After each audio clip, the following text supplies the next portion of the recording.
Saya agak bingung, ini ahli hukum atau ahli ekonomi? Pertanyaan saya, sekiranya pun benar tuduhan Anda Jokowi melakukan tindak pidana korupsi, apakah MK, Mahkamah Konstitusi, berwenang dalam putusannya menyatakan oleh karena Jokowi melanggar undang-undang korupsi, melanggar undang-undang APBN, melanggar undang-undang bansos, maka pemilu harus dibatalkan dan diulang? Tetapi masalah di sini adalah tidak ada alasan untuk memberikan bansos yang tidak disetujui oleh DPR dan tidak ditetapkan dengan undang-undang. Demikian. Majelis juga tadi pertanyaan Hotman Paris belum dijawab. Apakah permohonan pemohon dengan tuduhan Jokowi melakukan korupsi bisa dipakai oleh MK sebagai dasar membatalkan pemilu hanya karena keahlian beliau? Mohon, belum dijawab majelis. Ya. Tolong dijawab. Iya, tidak usah terlalu semangat. Bapak mau jawab tidak? Saya itu serahkan karena keputusannya adalah di mahkamah. Ya. Ahli juga tidak harus dipaksakan untuk menjawab, apalagi untuk sama dengan yang diinginkan. Majelis Dan ahli ini kan juga menjawab berdasarkan data. Jadi Sudah. bukan hanya mohon izin berdasarkan majelis kan, omon-omon. mohon izin majelis kan dia yang memulai, dia yang mengatakan Jokowi korupsi, dia yang mengatakan ini, dia harus konsekuen dong sebagai ahli menerangkan. Iya, tapi pada bagian apakah itu menjadi kewenangan MK kan tidak dijawab. Ya maksud saya dia sebagai ahli harusnya konsekuen dengan jawabannya, jangan cuma omon-omon. Itu semakin bulat keputusannya kalau ada 1 juta orang mengepung MK dari utara, mengepung MK dari selatan, mengepung MK dari barat, dari timur, maka beton-beton itu menjadi tidak ada gunanya, saudara. Kalau saudara bicara 500 orang, bicara 5.000 orang, beton itu ada gunanya. Tapi kalau saudara-saudara datang 150.000 dari Harmoni, 150.000 dari Banten, dari barat, 200.000 dari timur, dari selatan, tidak ada gunanya saudara-saudara itu semua. Karena yang kita kepung adalah istana dan MK dan Merdeka Barat, semuanya kita kepung, saudara-saudara. Maka keputusan yang tadi semakin sempurna. Nah, untuk mencapai itu banyak cara. Tadi salah satunya apakah Pak Ganjar dan Pak Anies pimpin langsung. Kalau itu bisa, itu keren. Nah, kalau nggak bisa, kali kita musyawarah, kita cari pemimpinnya. Mudah-mudahan ada yang hadir di sini bisa ikut memimpin dan saya ikut di belakang. Kira-kira seperti itu. Dengan perjuangan dia, kami bisa melawan kezaliman dan ketidakadilan oleh Jokowi Dodo. Maka perjuangan ini kami tidak akan pernah berhenti sampai nyawa dan darah saya pertaruhkan. Kita ramaikan, kita bawa orang sebanyak-banyaknya. Kalau memang nanti membutuhkan dana dan sebagainya, barangkali bisa kita komunikasikan. Sebanyak-banyaknya, 1 orang kita bawa 20 orang. Ini kalau ada 400 kan banyak jadinya. Jadi mudah-mudahan 1 orang kita bisa bawa 30 orang atau bawa 50 orang. Ini himbauan dari saya, karena ini adalah kesempatan terakhir bagi kita. Kalau tidak hari ini, anak-anak kita tidak mungkin bisa seperti kita giginya, karena mereka tidak tahu sejarah. Kita yang masih tahu sejarah, maka kita akan mau berjuang. Insya Allah saudara sekalian, kita berjuang ini tidak sia-sia. Insya Allah Allah sudah sediakan bagi kita surga. Inna Allah astara minal mu'minina anfusahum wa amwalahum bi anna lahumul jannah wa dan alaihi haqqan fit Taurat wal Injil wal Quran. Jadi orang yang beragama apapun, kalau mereka percaya pada Injil, pada Taurat, pada Quran, mereka sudah disiapkan oleh Allah sebuah surga nanti. Insya Allah kita semua dunia bahagia, akhirat juga mendapat surga. Demikian anjuran saya dan himbauan saya, jangan ada di antara kita yang hari ini hadir tidak datang tanggal 1 dan tanggal 2. Bawalah teman sebanyak-banyaknya agar bisa hadir 1 juta orang. Takbir. Assalamualaikum warahmatullahi wabarakatuh. 2 kali 01 dan 03 mengakui keabsahan Gibran, yaitu waktu pemberian nomor malam mereka benar-benar ceria kan? Ceria, dan ada Gibran di situ. Sama sekali sudah dikatakan tidak sah. Kalau Hotman di situ pasti tidak sah. Kemudian waktu debat nggak ada sama sekali. Sekarang kok KPU dipersalahkan, tidak memenuhi syarat. Jadi itu tidak benar-benar, saya sudah mengatakan itu permohonan yang super cengeng. Apa masih semangat mau berjuang? Apalagi yang mau diperjuangkan kalau udah dikalahin? Semangat sambil doa ya Allah Pak Wowo, aku udah tua ya, istirahat aja sambil udah gak pantas jadi wapres, bikin malu, kualitasnya kurang jauh. Doanya udah dikasih nih sama Anies sama Amin, amin ya Allah.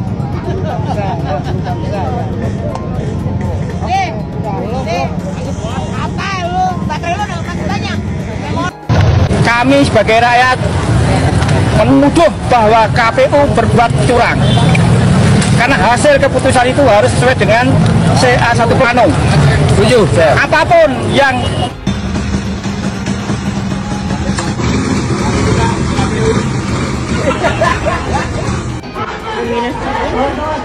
demonya dominasi bungkus. Lagi-lagi kan yang demo ngumpet-ngumpet makan, ngumpet-ngumpet batal puasanya kan, malah membatalkan puasa gara-gara demo. Saudara-saudaraku sekalian, saya masuk dalam tim hukum nasional Anies Baswedan. Saya tidak mewakili THN, tapi kalau Anda tanya kepada saya pribadi, apa yang akan saya lakukan terhadap keputusan saya dengan ini mengatakan, sudah selayaknya 0103 mulai hari ini menolak segala bentuk kecurangan dan hasil pemilihan seandainya KPU yang biadab ini akan menyebutkan bahwa pemenangnya adalah 02. Betul. Hari ini, mulai hari ini, nyatakan tidak diterima. Lihat betapa kurang ajarnya KPU. Kita datang, mereka beri barikade. Inikah yang disebut dengan negara demokrasi? Dan kami ingatkan bahwa pada hari ini kami rakyat datang ke sini dari berbagai provinsi untuk menunjukkan kepada Bapak Jokowi bahwa kami tidak terima dengan pesta demokrasi hari ini yang ugal-ugalan. Dan kami meminta dan mengingatkan bahwa tugasnya kalian adalah melindungi, mengamankan semua aspirasi yang akan menyampaikan aspirasi di tempat ini. Jangan sekali-kali kalian gunakan alat-alat bersenjata itu untuk melukai para peserta aspirasi. Jika satu dan cara tahun masa kita memilih, maka kami seluruh Indonesia akan berdoa untuk minta supaya Jokowi untuk kolab dan pimpinan aksi merapat di bawah. Kalau kayak gitu bisa saya tanya Bawaslu, tapi Bawaslu kan nggak ngomong apa-apa. Mas yang mulai ngomong, kalau mau ngomong harus siap. Apa laporannya? Apa isinya? Kalau cuma ngomong ada laporan ke sana. Baik. Saya tanya sekali lagi ya Mas, kalau enggak saya minta dicabut pernyataan ini. Satu, peristiwa di TPS mana? Anda tahu nggak? Anda tahu nggak? Itu aja Mas, dijawab. Kami tahu nggak Mas? Itu aja, jangan kemana-mana. Sekali lagi saya memang tidak tahu. Ya sudah jawab. TPS mana tahu nggak? Tidak tahu saya. Oke, yang kedua, siapa nama anggota KPPS yang diindikasikan atau diduga disuap? Tahu nggak? Kami tidak tahu nggak? Orang tidak. Ya, sudah jawab itu aja. Yang ketiga, siapa yang diduga melakukan penyuapan? Tahu nggak? Tentu yang melaporkan enggak, lebih. Saya tanya Mas, Anda yang ngomong di sini. Yang ngomong di sini bukan orang itu loh. Yang ngomong di sini Anda harus mempertanggungjawabkan pernyataannya. Saya mau tanya yang ketiga, siapa yang diduga menyuap Mas? Mas, Taksi. Baik. Tahu nggak siapa yang menyuap? Terkait Mas, itu aja. Tahu atau tidak? Tidak, saya tidak. Tidak tahu. Yang keempat, siapa partai yang digelembungkan? Kami tidak tahu. Tidak tahu kan? Nah kalau dari 4 pernyataan tidak tahu, Anda masih mau ngomong kayak begini, lebih baik dicabut Mas. Baik. Mengakui kesalahan, saya cabut itu bukan persata, bukan sesuatu yang aib kok. Saya cabut intinya. Intinya ya. Nah setelah ini ya nanti akan saya tanya teman-teman Baris. Santai aja Mas. Kalau nggak tahu ngomong nggak tahu. Mau kita ngomong nggak tahu juga nggak apa-apa. Kita gentleman aja lah. Kalau dia ya. Ini pemilu yang paling brutal. pemilu yang tidak bisa dipertanggungjawabkan angka-angkanya. Karena itu, jangan bicara angka lagi. Jangan bicara berapa yang kita dapatkan lagi. Yang kita harus lakukan adalah kita bubarkan pemilu ini. Kita minta diskualifikasi calon yang curang. Kita minta pemungutan suara ulang. Hanya di antara calon-calon yang tidak curang. Potong bebek angsa, masak di kuali, gagal berkuasa, nyalahin Jokowi. Demo ke sana, demo ke sini, la la la la la la la la la la.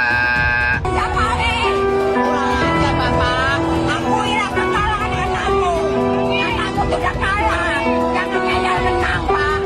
Pak, kalian sadar, semua rakyat korban kalian itu jahat. Jadi kita harus menurunkan Jokowi dengan antek-anteknya, dengan semua kebijakannya yang semua nggak benar, nggak bisa kita teruskan. Pemerintahan 10 tahun ini hancur, apalagi yang akan kita teruskan? Apakah utang yang semakin membengkak? Apakah arus TKA yang semakin besar? Nggak mungkin. Jadi Jokowi nggak bisa seenaknya memakai uang negara, termasuk dia menggunakan BUMN, mengerahkan kementerian-kementerian. Aja gile, kita tidak rela. Di mana kami sudah tidak nyaman hidup di Indonesia, dan kami yakin bahwa Indonesia saat ini tidak sedang dalam baik-baik saja.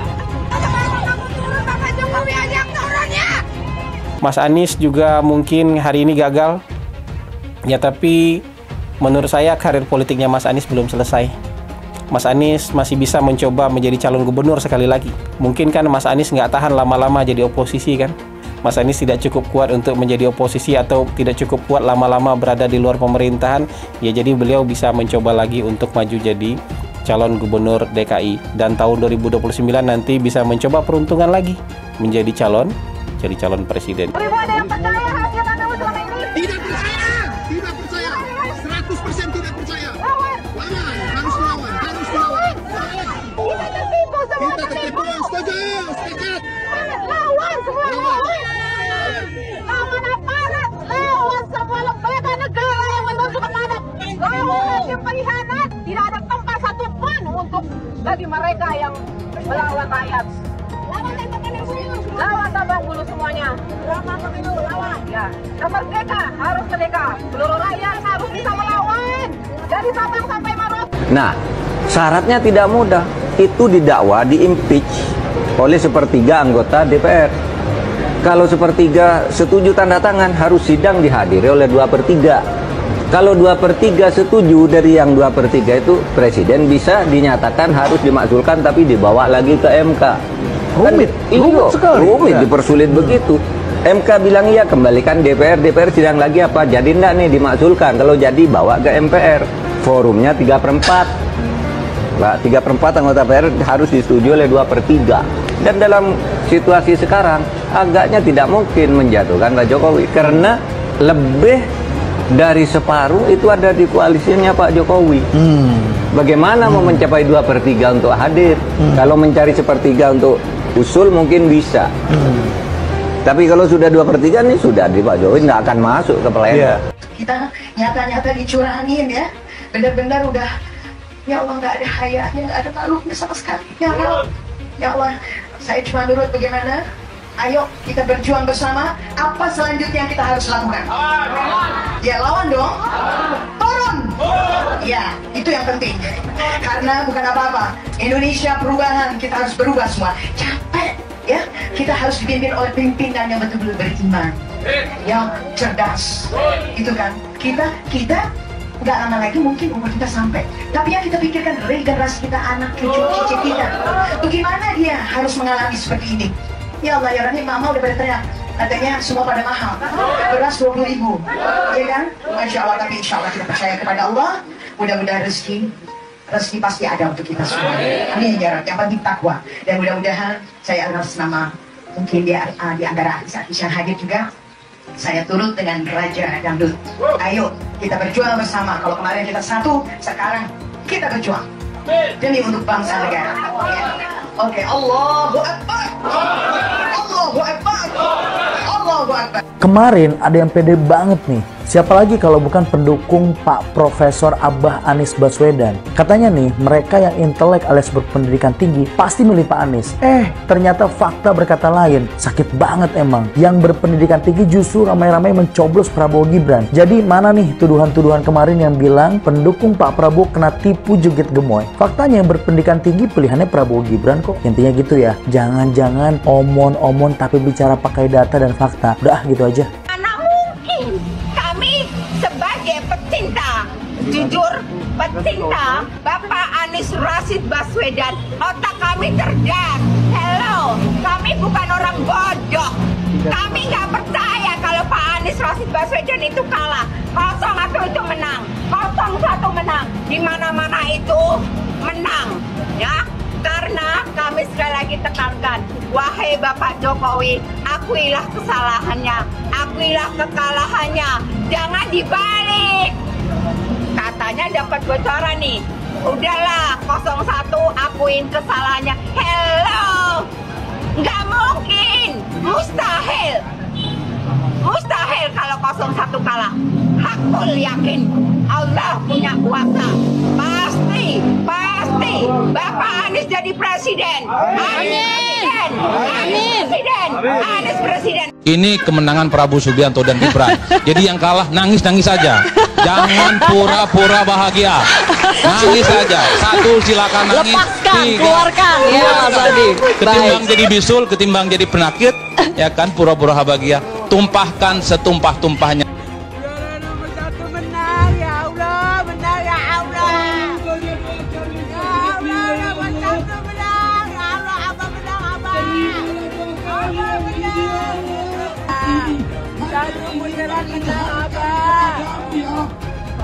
Abah menang, Abah menang.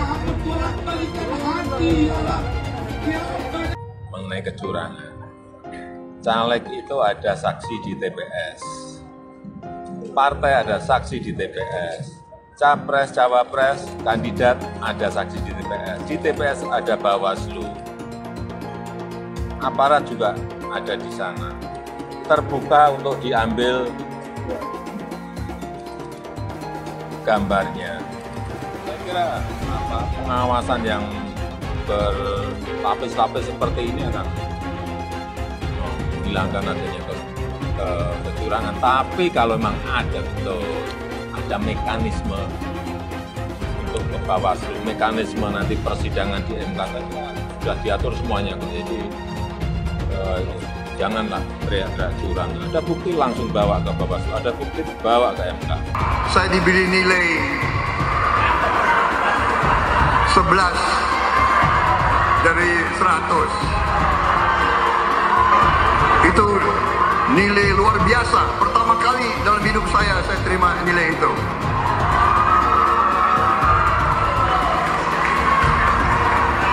Dari orang yang saya beri kebaikan. Pak Prabowo, itu sebelumnya Pak Prabowo sudah menyumbangkan 400 miliar untuk pencalonan Pak Anies sebagai gubernur. Nah itu kalau kita bicara etik di mananya? Dan kalau Mbak bilang Pak Prabowo hanya mengejar kekuasaan, saya tanya, sekarang Pak Anies memangnya maju jadi capres itu mengejar apa? Saya tanya, apakah nggak mengejar kekuasaan sebagai calon presiden? Kalau Pak Prabowo, Menteri Pertahanan, rate-nya 11 dari 100, itu kalau berarti kan antara dari 1,1 per 10 ya. Kecil sekali loh itu Pak. Kira-kira nih, berapa rate seorang menteri yang dipecat? Yang disampaikan oleh Mas Anies, sebagian besar yang disampaikan oleh Pak Ganjar itu kebohongan, itu fitnah. Saya lanjut ke Pak Anies dan ini paling banyak bohongnya, paling banyak bohongnya. Ini bengis sekali nih pernyataan, bengis dan jahat. Hanya untuk tujuan menjatuhkan Pak Prabowo, kemudian menggunakan data palsu dan bohong. Dan publik itu sudah mendengarkan pernyataan bohong itu. Dan sebagian publik itu sudah mengkonsumsi pernyataan bohong itu. Dan itu berbahaya. Itu pernyataan bohong yang luar biasa. Kinerja Kementerian Pertahanan. Pertanyaannya sekarang terkait dengan pertahanan, berapa skor yang Bapak berikan atas kinerja Kementerian Pertahanan yang dipimpin oleh Bapak Prabowo? Silakan Pak Ganjar. 5 cukup.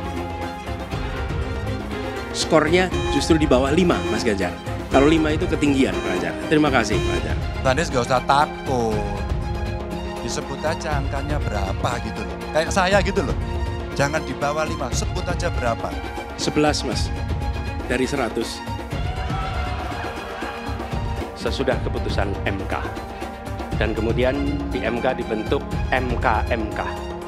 Yang hasilnya mengatakan bahwa terjadi pelanggaran etika berat yang menyebabkan keputusan yang dibuat oleh MK secara etika bermasalah. Sesudah Bapak mendengar bahwa ternyata pencalonan persyaratannya bermasalah secara etika, pertanyaan saya, apa perasaan Bapak ketika mendengar bahwa ada pelanggaran etika di situ? Bagaimana perasaan Mas Prabowo? Soal etik. Enggak semua etik. Oposisi itu penting dan sama-sama terhormat. Sayangnya tidak semua orang tahan untuk berada menjadi oposisi. Oke? Seperti sampaikan Pak Prabowo tidak tahan untuk menjadi oposisi. Apa yang terjadi? Beliau sendiri menyampaikan bahwa tidak berada dalam kekuasaan membuat tidak bisa berusaha. Karena itu harus berada dalam kekuasaan. Saya mensyukuri kenapa kalah, kenapa ditahan. Saya bersyukur atas itu semua. Saya coba bayangkan ya, kalau seandainya waktu itu kita menang gitu ya, hari ini belum tentu kita bisa nikmati seperti ini. Kita bersyukur 5 tahun Tuhan izinkan kasih ke orang yang pintar ngomong untuk kerja. Coba kalau kita bayangkan gitu ya, kalau kemarin saya masih jadi gubernur, ini saya udah turun ini. Tapi yang pintar ngomong itu dikira orang hebat kan? Ini lebih berbahaya tahun 2024. Langsung ketahuan karakternya. Langsung ketahuan itu. Di saya juga ada kutipan Pak di kamar saya Pak. Tulisannya, Jakarta telah mengambil keputusan yang fatal. Jangan hanya konsentrasi pada pembangunan benda-benda mati yang indah difoto dan bisa ditunjukkan dalam 5 tahun hasilnya. Kalau kita mau menilai sebuah janji, maka lihat janjinya atau lihat kenyataannya. Dulu janjinya apa ya? Dan ini aneh, betul-betul aneh. Ini bukan kampanye, tapi saya sampaikan sini. Di satu sisi menyiapkan jalur-jalur air untuk dikirim ke laut, di sisi lain di lautnya dipasang dengan pulau reklamasi, tinggal tunggu waktu jadi rob, air balik. Dan ini melawan sunatullah. Kenapa? Air itu turun dari langit ke bumi, bukan ke laut. Harusnya dimasukkan ke dalam bumi, masukkan tanah. Di seluruh dunia air jatuh itu dimasukkan ke tanah. Bukan dialirkan pakai gorong-gorong raksasa ke laut. Jakarta telah mengambil keputusan yang fatal. Bukan banjir, itu memang parkir air. Bukan banjir, itu memang parkir air. Masyarakat berkeliling dengan membawa toa untuk memberitahu semuanya, termasuk sirine. Kaibon 82 miliar. Apa alat transportasi yang dimiliki oleh hampir setiap orang? Alat transportasi yang dimiliki semua orang adalah kaki. Kalau seandainya orang Jakarta percaya Pak Anies jadi gubernur pun, saya berani jamin kok dia akan lakukan normalisasi yang sama seperti saya lakukan kok. Gak usah bohong lah. Tapi ketika air sampai di muara, maka siap untuk dipompa ke laut. Pancasila Soekarno, ketuhanan ada di pantai. Anak Tuhan dari mana? Kalau Yesus anak Tuhan, bidangnya siapa? Besok di seluruh wilayah Indonesia kami katakan dan Iblis hanya menggoda orang yang beriman. Makanya jarang-jarang orang kafir kerasukan setan. Yang kerasukan setan itu orang baik-baik. Jarang, saya belum pernah nengok Cina kerasukan setan. Pernah tak Ahok itu kerasukan setan? Enggak, setannya juga. Karena sesama setan jarang saling menggoda. Karena di salib itu ada jin kafir. Karena di salib itu ada jin kafir. Karena di salib itu ada jin kafir. Haleluya. Kepalanya ke kiri apa ke kanan? Kepalanya ke kiri apa ke kanan? Tetap percaya salib itu lambang mulia, bukan jin. Kok ketawa? Aku nggak nyindir siapa-siapa loh. Saya nggak pernah mundur untuk kebenaran, keadilan, kejujuran. Dan peri kemanusiaan, gue nggak pernah mundur. Dan gue gak pernah takut juga sama lu. Siapapun yang rasis, gue akan hadapin. Gue bilang. Karena rasis itu tidak berperi kemanusiaan. Sama saya ditanya dulu kan, kamu nyesel nggak statement kamu di Pulau Seribu sehingga masih masuk penjara? Tidak pernah nyesel. Karena saya mengatakan kebenaran. Relawan Anies yang mayoritas pengasuh khilafah, seperti kadrun FPI dan HTI, ingin melengsarkan Pak Jokowi. Dengan menggunakan politik identitas, relawan Anies akan menggulingkan Jokowi. Tapi pendukung Anies lupa bahwa 82% penduduk Indonesia suka dengan kinerja Pak Jokowi. Ingat, di belakang Anies ada ormas pengasuh khilafah, seperti FPI, HTI, PA212. Saya yakin sebentar lagi karma Ahok akan mengejar Anies Baswedan. Dari 4 menteri yang rencananya dipanggil oleh Mahkamah Konstitusi itu, 3 diantaranya dikenal berintegritas tinggi dan gak bisa diajak kong kali kong sama presiden. Terobosan itu dilakukan oleh Mahkamah Konstitusi. Dan terobosan ini bisa jadi bakal bikin Presiden Jokowi benar-benar senewan. Benar-benar nggak bisa tidur. Bagaimana tidak? Jadi walaupun kita tentunya tetap nggak boleh berharap terlalu banyak, terobosan yang dilakukan oleh Majelis Hakim MK buat memanggil 4 orang menteri dari Pak Jokowi, ini benar-benar memberikan indikasi yang positif soal arahnya sidang sengketa Pilpres kali ini. 3 orang yang bisa kita harapkan bakal berkata jujur, berkata apa adanya di sidang MK tersebut adalah Menteri Keuangan, Ibu Sri Mulyani, Menteri Sosial, Ibu Tri Risma Harini, dan Menteri Koordinator Bidang Sumber Daya Manusia dan Kebudayaan, yakni Bapak Muhadjir Effendi. 1 menteri lagi yang dipanggil adalah Pak Erlangga Hartarto, Menteri Koordinator Bidang Perekonomian. Tapi kalau soal Pak Erlangga, kita semua sudah tahu lah ya siapa dia. Dari pemanggilan 4 menteri Pak Jokowi, kita bisa menduga kalau para hakim konstitusi ingin menyelidiki lebih dalam lagi soal dugaan nepotisme Pak Jokowi yang menjadi motif dia melakukan intervensi yang tidak sah terhadap pelaksanaan pemilihan umum. Selain itu, terobosan ini juga mengindikasikan kalau Mahkamah Konstitusi sekarang ini lebih kebal terhadap intervensi istana dibandingkan sewaktu dipimpin oleh sang paman, yakni Paman Usman. Pemanggilan ini adalah indikasi kuat kalau para hakim konstitusi gak bakalan berlaku sebagai mahkamah kalkulator belaka yang sebatas menghitung selisih suara belaka sebagaimana yang ditakutkan selama ini.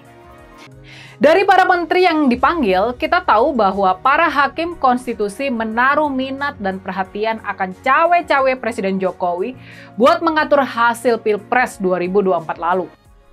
Para hakim konstitusi itu sesungguhnya tidak perlu diyakinkan lagi. Mereka tidak perlu diyakinkan lagi karena mereka memang sudah mengalaminya sendiri. Jadi, bisa jadi pemanggilan 4 menteri Pak Jokowi di sidang MK pada hari Jumat nanti ini adalah plot twist dari cerita panjang drama Pilpres yang kata Pak Jokowi sendiri bakal banyak dramanya itu. Mereka merasakan benar intervensi istana tersebut. Mereka sudah melakukan perlawanan, namun gagal. Dan makanya kalau sekarang ini ada pihak yang paling mudah buat diyakinkan soal adanya intervensi kekuasaan Pak Jokowi dalam Pilpres yang baru lalu, maka pihak yang paling mudah buat diyakinkan itu adalah para hakim dari Mahkamah Konstitusi ini. Ayo, kita ingat-ingat lagi ya. Mahkamah Konstitusi adalah lembaga pertama yang diobok-obok buat meloloskan Gibran menjadi cawapres dari Pak Prabowo. Kita pastinya masih ingat kelakuan Paman Usman yang sampai dihukum oleh MK-MK itu bukan? Kita pasti masih ingat betapa terpuruknya kredibilitas Mahkamah Konstitusi akibat ulah dari Paman Usman yang merupakan ipar dari Pak Jokowi itu. Tapi kita harus ingat, kita benar-benar harus ingat, Pak Jokowi adalah politisi dan petarung yang gigih. Kita bisa yakin dia nggak bakal tinggal diam melihat hasil Pilpres 2024 yang sudah dirancangnya dengan begitu cermat dan berani. Kelak semua itu bakal dihancurkan oleh para hakim Mahkamah Konstitusi. Di belakang layar, di luar pemberitaan, pasti bakal terjadi lobby-lobby dan tekanan-tekanan yang semakin sengit.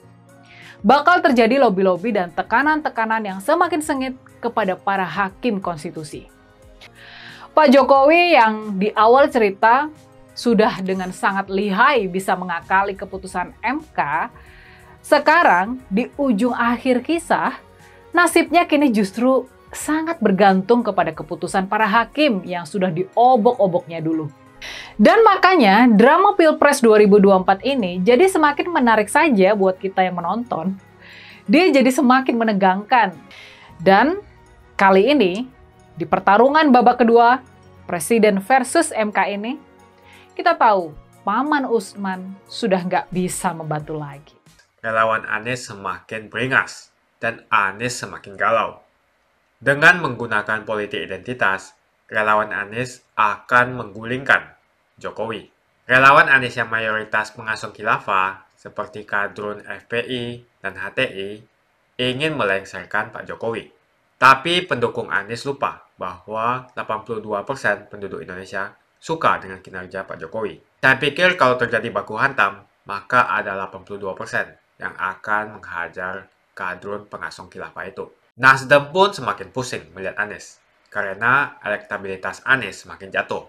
Dan banyak kader-kader Nasdem terjerat kasus korupsi, seperti belakangan kasus korupsi BTS. Kasus korupsi 8 triliun yang dilakukan oleh kader terbaik Nasdem yaitu Johnny G. Plate, ini sangat menghantam Partai Nasdem, Menteri dari Kementerian Pertanian, di mana ini juga adalah dari Partai Nasdem. Semenjak Nasdem mengusung Anies, banyak sekali petaka yang diterima oleh Nasdem. Apakah ini merupakan karma dari Ahok? Silahkan komentar di kolom komentar. Yang jelas saya tidak akan memilih Anies, karena Anies bukan pribumi yang jelas. Dan Anies juga merupakan antitesis daripada Jokowi.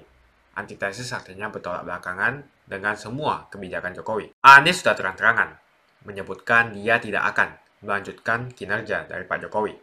Tidak ada infrastruktur yang akan dibangun jika Anies memimpin Indonesia 5 tahun ke depan. Lagi pula, Anies juga didukung oleh khilafah dan pendukung Anies dari ormas seperti FPI dan juga HTI. Apa kita mau FPI dan HTI kembali di Indonesia jika Anies memimpin? Anies adalah bapak politik identitas yang menghalalkan segala cara untuk menggapai kekuasaan, termasuk menggunakan politik identitas berbasis agama. Kita lihat di kasus Ahok. Kita sudah bisa melihat kinerja Anies selama 5 tahun di Jakarta, dan ini merupakan rekam jejak Anies Baswedan. Tidak ada satupun janji yang dipenuhi, dan tidak ada kinerja yang bisa dibanggakan.